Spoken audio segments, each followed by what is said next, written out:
going to get tea. It's Stephanie White. She has had enough of what she has seen from the officials here today. Understandable frustration from Stephanie White. Couple of possessions in a row where Leah Boston got the fouls. I thought the first one should have been on Howard. And then here, as Petty's in there, Tillman kind of tosses her to the side a little bit, and that was the straw that broke the camel's back there. What's worse, walking into Game 1 missing 6 players, or watching the referees tilt the floor against you in the biggest moment of your season? That's the nightmare the Indiana Fever lived through against the Atlanta Dream. You could feel the frustration boiling over. Stephanie White went off, even getting a technical foul for saying what every Fever fan was already screaming at their TV. So how does a team held together by tape and grit keep fighting through injuries and questionable officiating? Was this just bad luck, or did it feel a whole lot more like sabotage? Let's break it down. Players they have. So Caitlin Clark, Chloe Bibby right there on the bench. But then you have Sophie Cunningham, Sid Colson, Ari McDonald, all actually having to sit separate from the bench. You also have Damiris Duntis. Imagine walking into the playoffs missing half your rotation. That was Indiana's reality. Caitlin Clark was already done for the year with a groin injury. Chloe Bibby? Knee injury. Sophie Cunningham and Sydney Colson? Both out with knee problems. Ari McDonald? Foot injury. And to top it all off, less than 24 hours before tip-off, Damiris Dantis was ruled out due to concussion protocol. 6 players. 6 rotation pieces gone before the ball even went up. Yet the Fever still had to step onto the floor against a fully loaded Atlanta squad. Got the injured reserves here with you guys, which last month, they just weren't able to travel. What does that mean to you specifically, just having them there? Yeah, I was super excited. I think just looking at the injured squad in itself, they just have a lot of knowledge. And so for us, just being able to listen to them, taking what they see, because obviously just them watching is going to be a different view than us on that court. And so super, super happy to have them with us. It was brutal, and it was unfair. But Indiana did what they've done all year. They showed up. They traveled with all 16 players, healthy or not, a move that was both a show of unity and a reminder of how absurd their situation had become. There weren't even enough seats on the bench. Obviously, the injured players, they haven't been able to travel, some of them, but most of them are here now. Just how do they help kind of from a culture-wise and with, just bringing some perspective to you guys? Yeah, we miss them every day on the court. So to be able to have them we had our plane, front of our plane, normally we have empty seats. It was filled on the way here. So, they bring energy, they bring light, they bring their vocal leaders, all of them. So to have them on this trip is huge. And I don't know how we're going to fit everyone on the bench. It's not that long. It's been packed recently. So I'm excited to see how we figure that out. It was brutal, and it was unfair.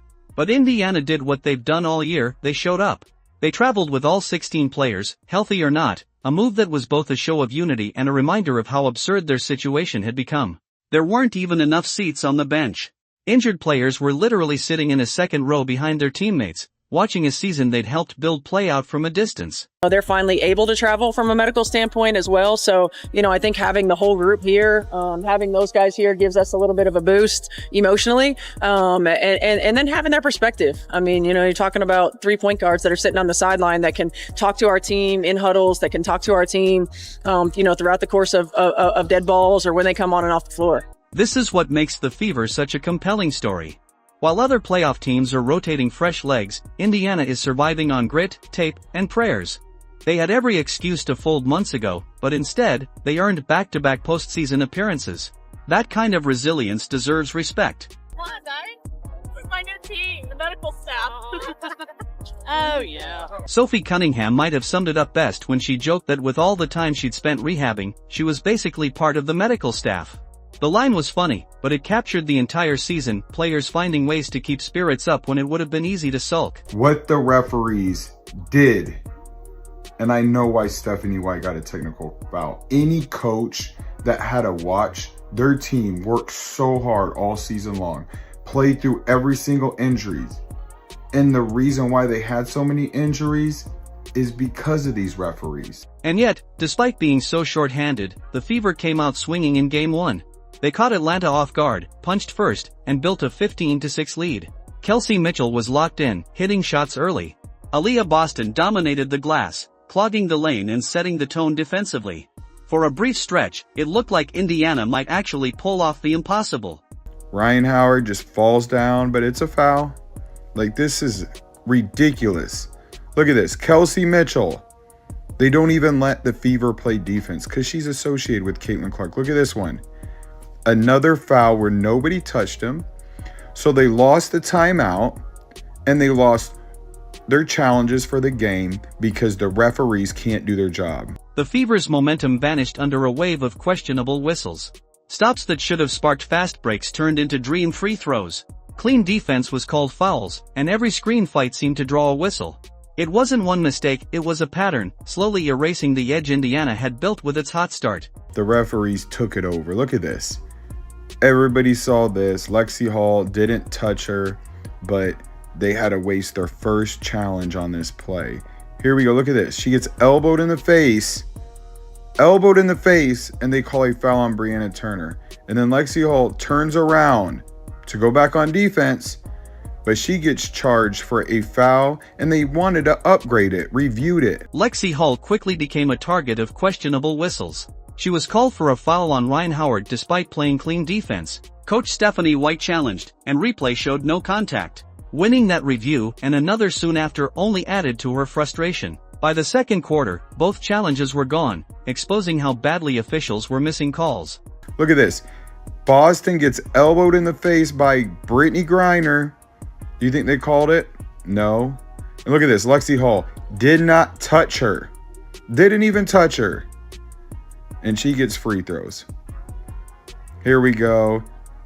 Kelsey Mitchell touched her hip lightly. Meanwhile, Atlanta was allowed to be far more physical without the whistle blowing. Brianna Jones threw an elbow at Brianna Turner. Brittany Griner banged into Aaliyah Boston on post-ups. No call. The inconsistency made every possession a gamble. Lexi Hall gets thrown out of bounds. No foul, right? Remember that play, okay? Boston, foul. But look at this. So she goes for the ball, and then they call a foul on Lexi Hall. Look at, she says, wow. And by the fourth quarter, the frustration finally boiled over. White snapped at the officials after a play where Ryan Howard grabbed at Petty and no whistle came. She was hit with a technical, essentially penalized for saying what every Fever fan was screaming at their TV. Lexi, talk about the physicality of this game and being able, knowing it's the playoff playing in such a physical game like today. Yeah, I mean, I think we knew coming in it's playoffs, it's going to be physical, and we're going to have to learn how to play with that, especially this team is inherently a physical team. So for us, knowing that's the case and being able to respond, I think there's things that we're able to watch and film on how to handle that better, not letting the refs determine, how that physically is impacting us, but just continuing to play through that. It's definitely something we're going to have to work on and watch film and get better at, but that's part of playoffs, and that's part of the thing that we're going to have to get better at moving forward in the series. Odyssey Sims got one moments later after diving for a loose ball, the kind of hustle play that should have sparked the team. The building turned chaotic, the Fever bench looked rattled, and even Caitlin Clark, injured and in street clothes, stepped in to calm her head coach. It was a surreal image, the face of the franchise holding back the coach from picking up a second tech. Atlanta, to their credit, thrived in the chaos. They turned the moment into a third-quarter run, stretching the lead and forcing Indiana to chase for the rest of the night. By the time the final buzzer sounded, the headlines weren't about how hard the Fever had played, but about the officiating, whether Indiana got beat by Atlanta or by the refs. It didn't stop either. You'd think after 20 of them, look at this. So that's a foul, right? But watch when the Fever do it 2 times in a row, same exact thing. But it's not a foul when the Fever drive. Look at this. It's not a foul when the Fever get hit in the air, but the Dream get free throws. Same exact plays. Look at this one. What are you supposed to do? Just roll out the red carpet and give them a layup? She is not fouling her. They give her a 3-point play for putting her hands up. Despite overwhelming odds, the Fever found pride beyond the scoreboard. Kelsey Mitchell set the tone, refusing to let her team fold. She poured in 27 points, a postseason best, hitting nearly half her shots and staying sharp at the line. Whenever Indiana's offense stalled, Mitchell reignited it. She wasn't limited to scoring either. Her 4 assists and defensive hustle kept the Fever alive, proving effort and resilience mattered just as much as the final tally. Atlanta's had a few of those last few possessions. Mitchell, catch, fire, and hit from 3. What a start. Rebound hits the floor. Hull keeps it alive for Indiana. Mitchell using the screen, dancing around Griner, and able to squeeze it in off window. Even with Kelsey Mitchell shining, the Fever felt the absence of Caitlin Clark. Without her deep shooting threat, Atlanta crowded the paint, cutting off drives and daring others to connect from outside. That pressure fell hardest on Aaliyah Boston. Battling foul trouble and constant double teams, she fought relentlessly for 12 rebounds. Though limited to 8 points, her grit and rebounding presence anchored Indiana, keeping them competitive far longer than their undermanned roster should have allowed. And another chance here for Indiana. So much length, and it's obvious on the defensive end for Atlanta. Boston just kind of pushed it up and in. Guarded by Howard. And slide it into Boston. Center of the lane. Turning. It's finishing. Aaliyah Boston. Lexi Hull's impact went beyond scoring. She finished with 9 points, including a rare 3 on a cold shooting night, but her real value came in hustle. She chased shooters through screens, battled for loose balls, and kept Indiana's energy alive. Even when her shots missed, Hull's relentless effort showed she contributes in ways far deeper than the box score. Semesco emphasized first just how well she's been playing down the stretch. The efficiency has gotten much better since the second week of August, averaging nearly 20 points a game since then. As Hull 40-33, Atlanta in front. These teams split their 4 regular season meetings as Hull knocks down the 3. Hull gets a step and finishes off the window. Atlanta's depth proved decisive. They rotated fresh players each quarter, overwhelming Indiana's thin lineup. Alicia Gray and Ryan Howard poured in 20 apiece, while Nez Hillman added 16 off the bench. Brittany Griner's inside presence forced double teams and open lanes for others.